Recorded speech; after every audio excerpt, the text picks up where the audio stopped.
नमस्कार दोस्तों, बात है 10 अप्रैल 1912 की। आरएनएस टाइटैनिक दुनिया की सबसे बड़ा और लग्जरियस जहाज अपने ज़माने का अपने पहले सफ़र पर निकलता है। ये जहाज साउथ एम्पटन इंग्लैंड से न्यूयॉर्क जा रहा है। इसके अंदर हर तरह के लोग बैठे हैं। इस जहाज का कमांड संभाले है 62 साल का senior captain Edward John Smith. Passenger में, पब्लिक में और मीडिया में बहुत एक्साइटमेंट है इस जहाज को लेकर।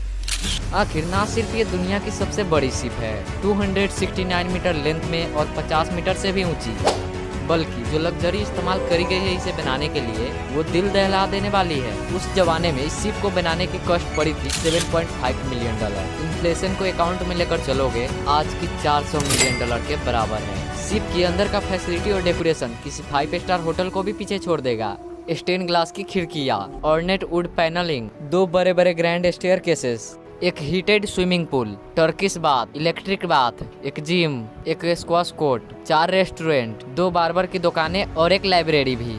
और तो और जिस तरह का सेफ्टी फीचर का इस्तेमाल किया था टाइटैनिक को बनाने में, इस जहाज को अनसिंकेबल माना जाता था। ये एक ऐसी शिप है जो कभी डूब ही नहीं सकती, क्योंकि इतनी सेफ है ये। व्हाइट स्टार लाइन उस कंपनी का नाम है जिसने टाइटैनिक को बनाया था। इस कंपनी का वाइस प्रेसिडेंट इतनी कॉन्फिडेंट है इसको लेकर, उसने पब्लिक के सामने आकर खुद कहा था ये जहाज अनसिंकेबल है। लेकिन अपने पहले सफर पर रवाना होने के सिर्फ 2 ही दिन बाद 12 अप्रैल 1912 को टाइटैनिक को अपने पहले आइस वार्निंग मिलने लग जाती है। यानी जिस अटलांटिक ओशियन पर तैरकर ये टाइटैनिक अमेरिका की ओर बढ़ रहा है, वहाँ पर आइस मौजूद है, बड़े बड़े बर्फ की पहाड़ मौजूद है, आइस बर्स्ट जो खतरा है इस जहाज के लिए। ये वार्निंग कोई अनयूजुअल चीज नहीं है। समुद्र से गुजरने वाले जहाज अक्सर अपने आसपास की जहाजों को रेडियो के थ्रू कम्युनिकेट करके बताते रहते हैं कि समुद्र की इस एरिया में बहुत ज्यादा बर्फ मौजूद है, कि ध्यान से आगे बढ़ना।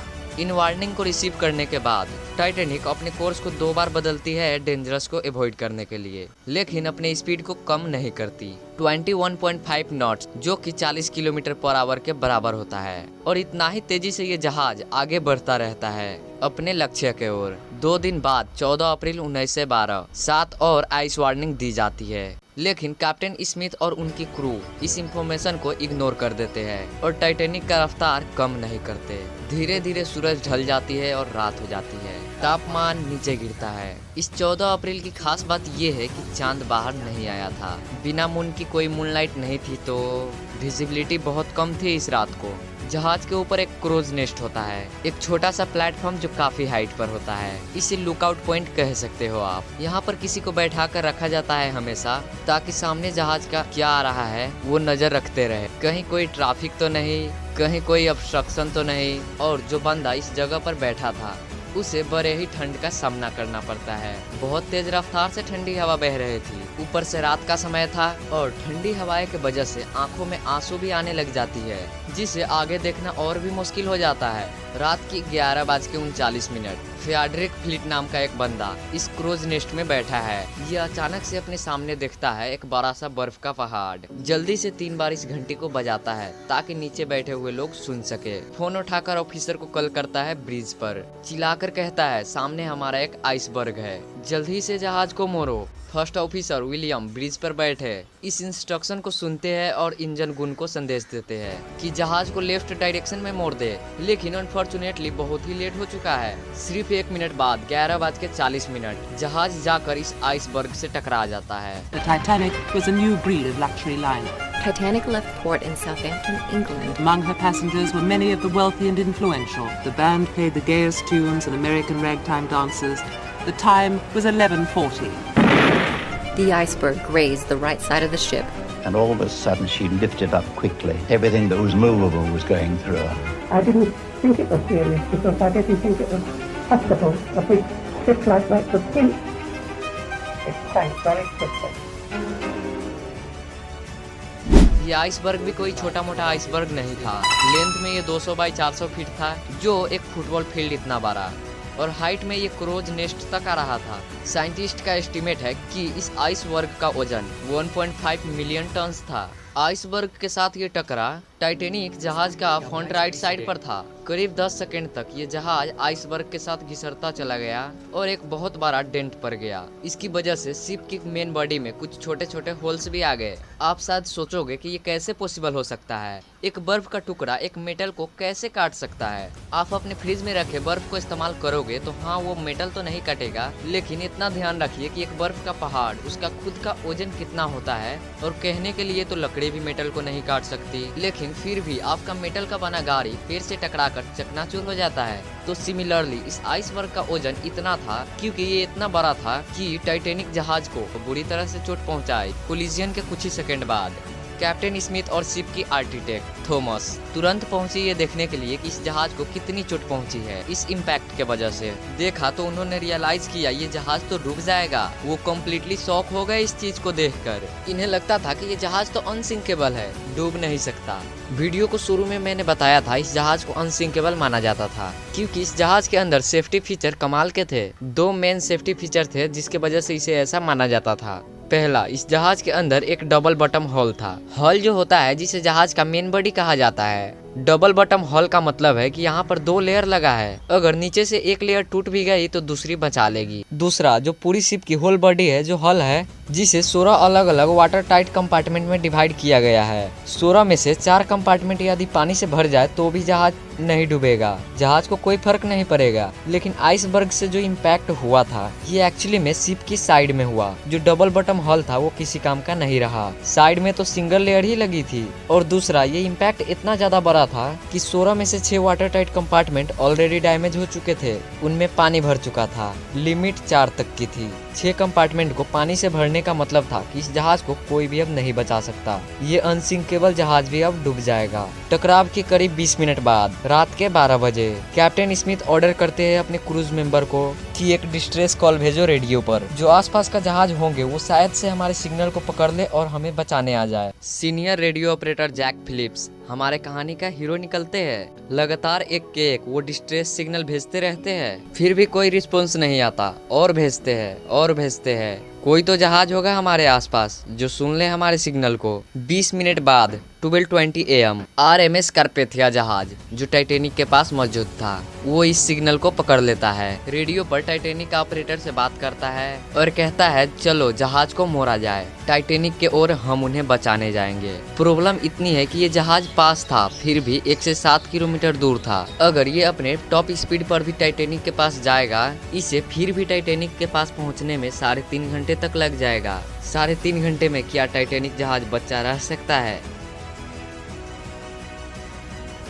बाकी क्रूज मेंबर फायर और रॉकेट जलाते हैं हवा में, इस उम्मीद में कि कोई आसपास हमारे शिप होंगे तो वो ध्यान दे देगी हमारे तरफ। लेकिन अनफॉर्चुनेटली कार्पेथिया जहाज के अलावा किसी भी जहाज का रिस्पॉन्स नहीं आया। इसी बीच कैप्टन ऑर्डर दे देता है कि पैसेंजर को इवैक्यूएट किया जाए शिप में मौजूद लाइफ बोट का इस्तेमाल करके। प्रोटोकॉल के अनुसार औरतों और बच्चों को सबसे पहली प्रायोरिटी मिलेगी लाइफ बोट में बैठने की। जहाज में बैठी पैसेंजर की अगर बात की जाए तो उन्हें ज्यादा डर नहीं लग रहा था। ज्यादातर पैसेंजर मानते थे कि ये एक अनसिंकेबल जहाज है, कोई चिंता करने की बात ही नहीं है। लेकिन टाइम के साथ साथ एक के बाद एक कंपार्टमेंट पानी से भरता गया। जहाज अब टिल्ट होने लगा।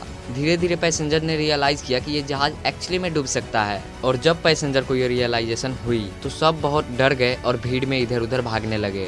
रात के 1 बजे तक पानी इतना ज्यादा भर चुका था आगे वाला कंपार्टमेंट में कि जहाज का जो आगे वाला हिस्सा था वो पानी के अंदर डूबने लगा। इसके वजह से शिप का जो पीछे वाला हिस्सा था वो बाहर आने लगे। जो प्रोपेलर्स थे वो बाहर आ गया पानी का। जब जहाज का टिल्ट इतना ज्यादा हुआ कि पूरी तरह से हड़बड़ी मच गई। लोग एक दूसरे के साथ लड़ने लगे लाइफ बोट के लिए। प्रॉब्लम ये थी कि लाइफ बोट की सख्त कमी थी जहाज पर। सिर्फ 20 लाइफ बोट मौजूद था वहाँ पर, जिस पर अप्रोक्सीमेटली 1200 लोग आ सकते थे। लेकिन जहाज में 2200 के करीब लोग थे। रात के 2:05 आखिरी लाइफ बोट पानी में उतारी गई। लेकिन जहाज में अभी भी 1500 लोग मौजूद थे। आई विटनेसेस के अनुसार करीब ये जहाज 2:20 पर 2 टुकड़ों में टूट गया और फिर धीरे धीरे पानी के अंदर डूब गया। 3 घंटे भी नहीं लगे कभी भी नहीं डूबने वाले जहाज को पानी के अंदर डूबने में। जो 15 से लोग जहाज पर मौजूद थे वो या तो जहाज के साथ पानी के अंदर डूब गए या फिर जिन लोगों को तैरना आता था वो हाइपोथर्मिया के वजह से मारे गए। पानी का तापमान -2 डिग्री सेल्सियस था।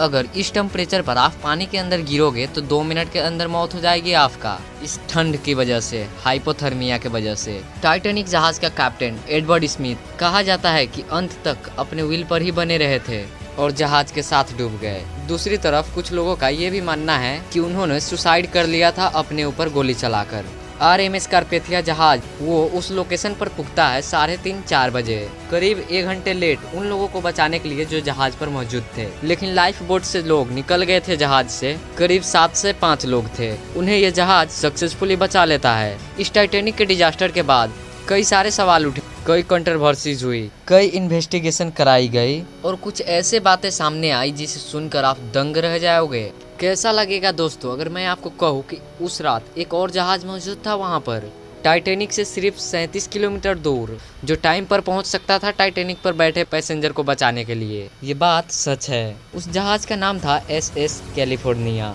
टाइटैनिक को आइसबर्ग से टकराने से सिर्फ 1 घंटा पहले आखिरी मैसेज आइसबर्ग वार्निंग का कैलिफोर्निया की तरफ से ही आया था।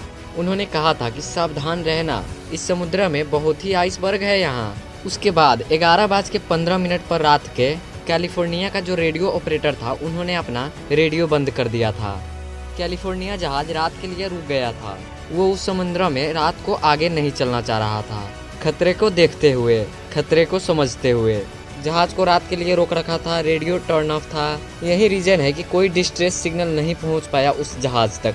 लेकिन तब भी ये कैलिफोर्निया जहाज नहीं पहुंच पाया जब रॉकेट उड़ाए गए और फ्लेयर फेंके गए। रात के करीब 12 बजे रिपोर्ट किया जाता है कि कैलिफोर्निया जहाज पर जो क्रू मेंबर मौजूद थे उन्होंने एक्चुअली में रॉकेट को देखा था इस जहाज पर। उन्होंने अपने कैप्टन स्टैनली लॉर्ड को भी इन्फॉर्म किया था, लेकिन जो कैप्टन लॉर्ड थे उस जहाज पर उन्होंने कहा कि ये कोई डिस्ट्रेस सिग्नल नहीं, टाइटैनिक में अमीर लोग जाते हैं, वो पार्टी कर रहे होंगे। अगर उस रात कैलिफोर्निया जहाज का कैप्टन लॉर्ड ने इन रॉकेट और फ्लेयर को सीरियसली लिया होता, टाइटैनिक में मौजूद कितनी लोगों को जान बच सकती थी। अगले दिन सुबह ये रेडियो ऑन करते हैं, तब इन्हें SOS कॉल मिलती है टाइटैनिक से। ये वहाँ पर पहुँचते हैं तब तक बहुत ही लेट हो चुका था। उन्हें सिर्फ डेड बॉडीज पानी में फ्लोट करती हुई दिखती है। दोनों इंक्वायरी जो करी गई थी इस इन्वेस्टिगेशन में, वो कैलिफोर्निया का कैप्टन स्टैनली लॉर्ड पर ब्लेम डालती है। इतने बड़े डिजास्टर के पीछे सिर्फ एक लोगों को ब्लेम नहीं किया जा सकता, और भी लोगों का गलतियाँ थी। लाइफ बोट वाला, जैसे मैंने बताया, सफिशिएंट लाइफ बोट रखी ही नहीं गई थी, क्योंकि जिस कंपनी ने इस जहाज को बनाया था उसे लगता था कि ये जहाज तो कभी डूब ही नहीं सकती। इसके अलावा दूसरी चीज, टाइटैनिक जहाज का जो कैप्टन थे उन्होंने सेफ्टी ड्रिल तक कंडक्ट नहीं करवाई थी। जिस दिन एक्चुअली में टाइटैनिक आइसबर्ग से टकराया उस दिन एक सेफ्टी ड्रिल होनी थी, लेकिन कैप्टन ने वो कैंसिल कर दी, ये सोचकर कि इस जहाज में क्या जरूरत है, ये तो अनसिंकेबल है, ये तो एक अनसिंकेबल जहाज है। अगली बड़ी गलती थी स्टीयरिंग व्हील पर मौजूद रॉबर्ट हिचन की। उस रात ऊपर से जो संदेश आया था कि सामने एक आइसबर्ग है, उन्होंने संदेश दिया कि एक्चुअली में इस बोट को लेफ्ट साइड की ओर मोड़ लो, लेकिन पैनिक में आकर रॉबर्ट हिचन ने इस मैसेज को मिसअंडरस्टैंड कर लिया और उन्होंने जहाज को राइट की तरफ मोड़ लिया। ये उल्टी डायरेक्शन थी, आइसबर्ग के ओर करीब ले जा रहा था। जब तक इन्होंने अपनी गलती रियलाइज करी तब तक बहुत देर हो चुका था। सिर्फ एक डिजास्टर ने इस इंडस्ट्री को दुनिया भर में बदल के रख दिया। जब टाइटैनिक जहाज डूबा तब इस जहाज को पानी के अंदर ढूंढने में 70 साल से ज़्यादा का समय लग गया। ये सिर्फ सितंबर 1985 में ही था कि एक अमेरिकन एक्सप्लोरर रॉबर्ट बैलार्ड और एक फ्रेंच ओशियानोग्राफर, इन्होंने जाकर टाइटैनिक को समुद्र के नीचे ढूंढा। समुद्र के नीचे 3800 मीटर यानी 3.8 किलोमीटर नीचे इसकी रेकेज पाई गई। 2 अलग अलग टुकड़े मिले इस शिप के। ये दोनों टुकड़े एक दूसरे से 600 मीटर दूर थे। इन्वायरमेंट ने इसे धीरे धीरे एरोड कर दिया है। एक्चुअल शिप ऐसी दिखती थी और आज का दिन इस शिप का सिर्फ इतना ही हिस्सा बचा है। रिपोर्ट किया गया है कि बैक्टीरिया और अलग अलग ऑर्गेनिज्म इसके मेटल फ्रेमवर्क को खाया जा रहा है और एक्सपेक्ट किया जा रहा है कि 2030 तक ये शिप पूरी तरह से गायब हो जाएगी पानी के अंदर। लेकिन आज के दिन 110 सालों बाद भी टाइटैनिक को लेकर जो फैसिनेशन है वो लोगों के मन में अभी भी जारी है। अगर वीडियो पसंद आया हो तो सब्सक्राइब जरूर करना।